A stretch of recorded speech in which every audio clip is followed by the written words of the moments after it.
di channel kami. Kali ini kami akan membahas seputar topik yang menarik juga, yaitu seputar kekayaan intelektual.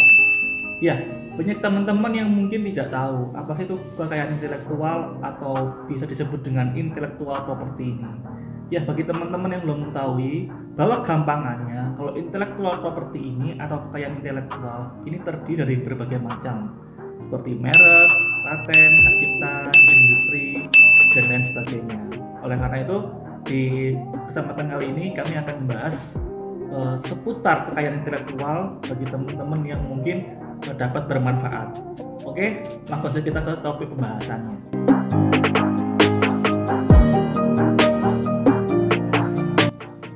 Oke, Ton, menurutmu kekayaan intelektual itu seperti apa sih? Gambarannya dulu lah, secara awal dulu. Kalau kita bicara mengenai kekayaan intelektual atau intellectual property, kita kembali dulu ke pengertiannya atau definisinya ya. Oke. Nah, definisi intellectual property right atau hak kekayaan intelektual itu adalah hak yang diberikan oleh suatu negara, dan hak eksklusif yang diberikan oleh suatu negara kepada seseorang atau kelompok tertentu atas hasil olah pikir dari seseorang atau kelompok tersebut yang telah diwujudkan. Nah, yang telah diwujudkan ini bentuknya ini sangat macam, ya kan? Ada yang kita sebut sebagai hak cipta dan hak terkait, dan ada yang juga kita sebut sebagai hak kekayaan industri.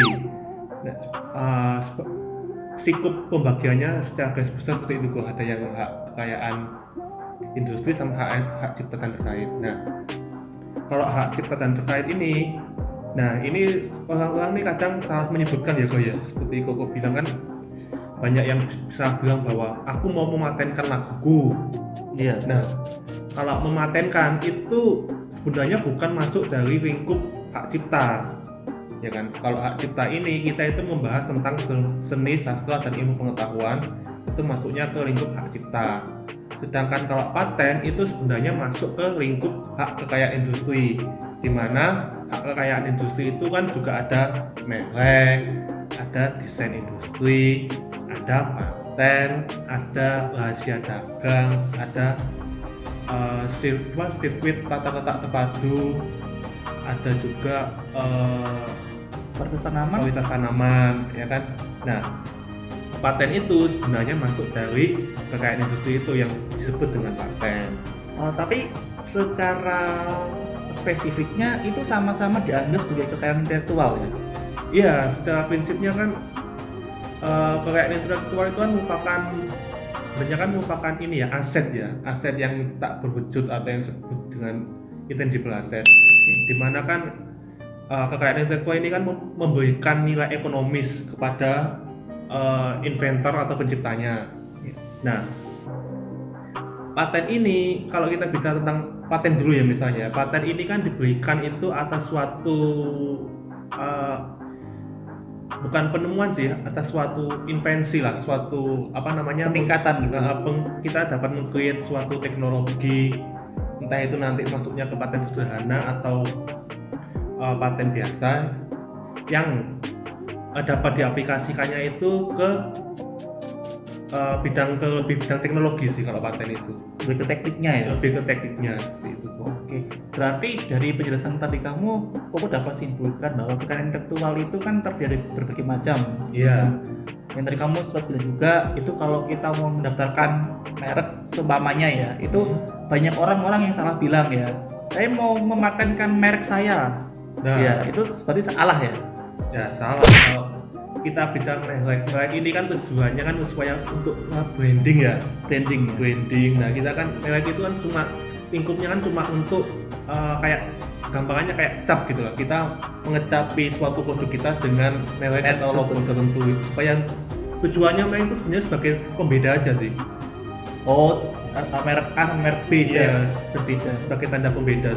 Misalnya kan kita ada suatu produk, misalnya handphone ya kan, ada banyak merek, ada Samsung, ada Huawei, Xiaomi, Redmi, iPhone. Nah, itu kan untuk membedakan suatu produk dengan produk yang lain dibutuhkanlah suatu tanda yang disebut dengan merek. Oh, jadi di dalam handphone itu kan ada kayak nama mereknya plus ada logonya kan ya. Iya, Itu disebut merek. iya, kayak iPhone kan logonya kan khas, apa kayak buah apel yang habis digigit gitu kan. Iya betul. Jadi itu sudah memiliki branding di masyarakat sehingga tanpa tahu itu namanya apa dari logonya udah kelihatan itu oh itu iPhone seperti itu kan ya. Iya, kalau merek ini kan tujuan awalnya kan sebagai daya pembeda.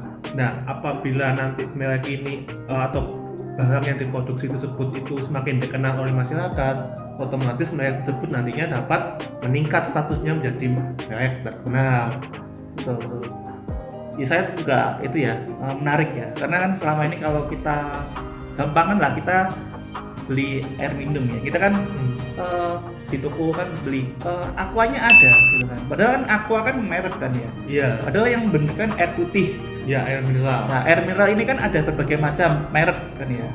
Tapi orang-orang udah kebiasaan menyebutnya itu aqua gitu kan ya. Iya, makanya kan saking kuatnya suatu merek itu secara tidak langsung itu dapat mempengaruhi dari konsumen itu sendiri. Jadi ya seperti itu kok. Nah, di merek sendiri kok kita mau bahas sedikit lebih panjang sedikit ya, kan merek itu kan dulu hanya terbatas dalam merek tradisional. Iya. Merek tradisional kan cuma berupa gambar, pada umumnya kan hanya berupa gambar atau tulisan. Nah, di Undang-Undang Merek yang terbaru, di Undang-Undang 20 tahun 2016 tentang merek dan indikasi geografis, nah lingkup merek yang tradisional ini ada ditambah beberapa merek yang dapat dimasukkan, seperti misalnya bunyi. Nah, kalau bunyi kan contohnya kayak ringtone apa ya, kayak ringtone Nokia. Kita kan yang Nokia yang teng teng teng teng teng teng teng teng teng teng. Kita kan langsung denger kan kita langsung oh ini Nokia. Betul. Atau misalnya juga kita sering kayak es krim kan banyak kayak es krim Wars kan punya Iya. apa kayak Di stasiun itu kan suara kedatangan kereta juga ya. ya kita kan mendengar bunyi-bunyi seperti itu kan kita Sudah langsung ngeh ya. Oh ini betul. merek ini.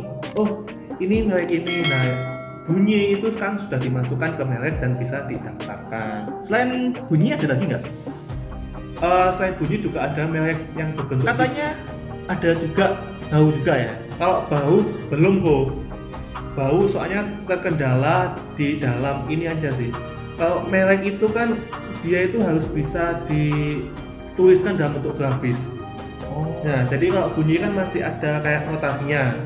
Nah, kalau kita mau mendaftarkan merek bunyi itu biasanya diminta itu contoh rekaman bunyinya atau notasinya. Sedangkan kalau bau ini kan agak susah. Kita mau mendaftarkannya dalam bentuk apa? Kayak parfum gitu kan? Iya. Susah ya? Meskipun unsur kimianya mungkin terbentuk, bisa aja menghasilkan suatu bau yang berbeda. Nah, oleh karena itu untuk bau sendiri sampai saat ini masih belum bisa didaftarkan di Indonesia. Oh gitu. Iya. Kalau boleh tahu kalau ini kan kita kan banyak kan di Indonesia kan banyak merek-merek kenal. Itu kalau boleh tahu berapa tahun sih? Itu ada nggak jangka waktu expirednya merek itu terdaftar atau gimana nggak? Ada nggak? Nah, kalau misalnya kita membahas tentang jangka waktu suatu merek yang terlindungi, kita tadi kita belum sempat menyinggung ya kalau membahas tentang hak cipta. Hak cipta itu kan prinsipnya first to use ya, hak cipta. Siapa yang pertama kali menciptakan atau menggunakan suatu ciptaan itu dianggap sebagai pemilik, gitu. Sedangkan kalau merek dan hak yang tergabung dalam hak kekayaan industri tadi itu pada umumnya merupakan prinsipnya tuh first to file atau yang pertama kali mendaftar, kecuali rahasia dagang. Kalau rahasia dagang itu otomatis.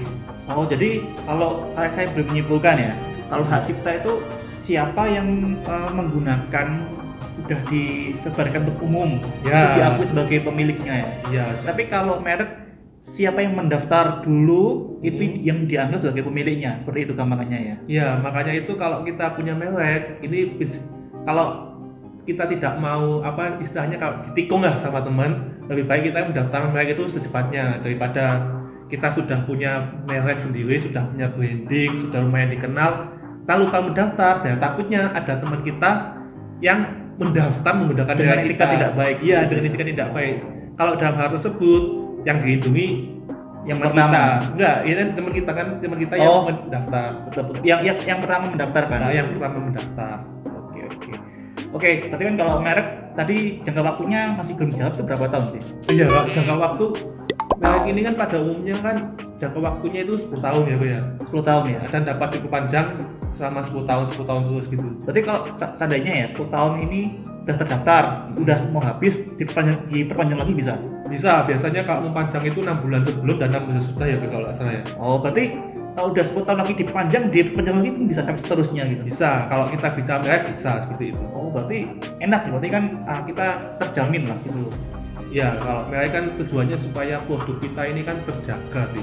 Kita nggak mau nanti suatu saat apabila usaha kita ini sudah dikenal, kita sudah merintis dari awal, tiba-tiba ada orang yang pakai merek kita kan, iya. Kita nggak mau nanti betul. Oke Tan, ada nggak contoh yang memudahkan teman-teman itu mengetahui bahwa ada nggak satu produk yang bisa mencerminkan dia ada mereknya, ada desain industrinya, ada hak ciptanya, ada nggak Tan kira-kira produk apa yang bisa digambarkan? Kalau produk mungkin yang hampir mencakup semuanya ya, contoh satunya ya handphone Bu, atau smartphone. Handphone ya? Iya. Kenapa? Smartphone ini kan lengkap ya. Kan misalnya dari merek. Ini merek kan pasti di setiap HP kan terdapat mereknya kan. Ada yang misalnya Acer, Oppo, dan iPhone, Samsung. Nah, itu kan pasti tertulis nama mereknya. Betul. Nah, itu sudah termasuk dari merek, itu yang pertama. Udah ada brandnya. Iya. Yang kedua, di dalam HP itu kan pasti terdiri dari komponen-komponen desain tata nah itu kan pasti ada ya, kayak misalnya letaknya di mana komponen-komponen dan jaringannya. Oh, jadi tentang estetika letak-letaknya ini manfaatnya ya, gitu ya. Kan kalau misalnya kita lihat kemarin Gadgetin kan sempat membedah iPhone yang HDC sama itu kan, ternyata nggak, iPhone tampilan 11 tuh sangat rapi banget gitu. Oh, sedangkan yang yang HDC kan cuma disorder kan acak-acakan gitu kan. Berarti itu udah masuk ke ranahnya desain terpadu ya? Iya. Kalau hak ciptanya? Hak ciptanya dari ininya, software itu masuk hak cipta. Oh, softwarenya masuk hak cipta berarti? Iya, software itu masuk hak cipta, aplikasi itu masuk hak cipta. Oh, jadi di dalam satu perangkat handphone itu terdapat berbagai macam kekayaan intelektual berarti kan ya? Ada merek, ada desain industri, dan desain terpadu ya? Terus ya, desain industrinya kan dari desainnya, kan ada yang bentuknya kayak kameranya waterdrop kecil, ada yang juga beda-beda kan bentuk kamera ke atas. Terus dari itunya patennya, nah kan paten kan pasti setiap handphone punya paten sendiri, kayak fingerprint itu kan masuk paten. Oh gitu, jadi luas ya lingkupnya ya handphone. Iya luas, ya nggak ada ya cuma varietas tanaman. Jelas lah ya. Dikasih geografi itu nggak ada deh, tapi sisanya ada. Oke, berarti kita tanpa kita sadari bahwa handphone itu sebenarnya menunjukkan gambaran seberapa luas sih kekayaan intelektual itu ya. Handphone. Dengan satu genggaman itu udah merasakan berbagai manfaat ya tentang intelektual seperti itu kan ya. Iya, makanya kan suatu produk misalnya handphone itu kadang mahal karena adanya kekayaan intelektual ini kan yang bikin. Mungkin iPhone mahal juga karena mereknya ya mungkin ya. Iya kan loh, misalnya kita megang iPhone sama kita misalnya megang handphone yang lain lah ya. Handphone yang lain lah ya.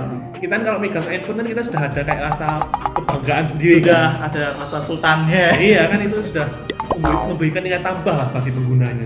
Oke, baik kalau gitu.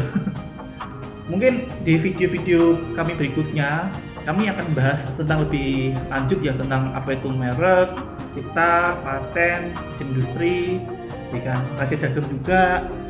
Untuk sekarang ini mungkin cukup, ya kan? Nanti kami akan bahas lebih mendalam kan ya. Ya ini kan kita sebagai untuk pengenalan terlebih dahulu. Ya betul, karena kalau pembahasan intelektual itu sangat sangat luas sekali kan. Iya. Dan ini benar-benar penting terutama bagi perusahaan yang besar-besar, karena kan yang tadi kamu bilang bahwa kekayaan intelektual ini merupakan aset yang tidak berwujud ya. Dan ini nilainya itu sangat tinggi kalau kita ada perusahaan yang mungkin pilot atau ingin yang di merger atau diakuisisi, ini kan memiliki nilai yang sangat signifikan kan. Iya, apalagi kan kalau kayak itu sudah masuk merger otomatis nilainya itu nggak main-main. Betul. Ya, oke teman-teman, sekian dulu video kali ini tentang seputar pembahasan kami tentang kekayaan intelektual. Jika teman-teman suka dengan video ini, jangan lupa like, share, comment, and subscribe. Oke, sampai jumpa di video kami berikutnya. See you.